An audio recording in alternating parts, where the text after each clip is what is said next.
मत्ती 12 बाब 33 आयत से 37 आयत तक, सफ़ा नंबर 15।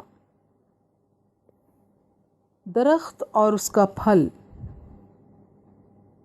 या तो दरख्त को भी अच्छा कहो और उसके फल को भी अच्छा, या दरख्त को भी बुरा कहो और उसके फल को भी बुरा, क्योंकि दरख्त फल ही से पहचाना जाता है। ऐ सांप के बच्चों, तुम बुरे होकर क्यों कर अच्छी बातें कह सकते हो? क्योंकि जो दिल में भरा है वही मुंह पर आता है। अच्छा आदमी अच्छे खजाने से अच्छी चीज़ें निकालता है, और बुरा आदमी बुरे खजाने से बुरी चीज़ें निकालता है।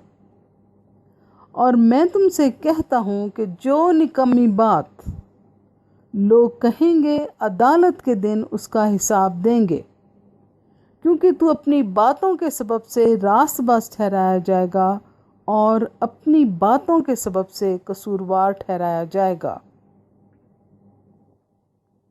पाक कलाम के पढ़े और सुने जाने पर खुदा की बरकत हो और खुदावंद आपको भी बरकत दे। आमीन।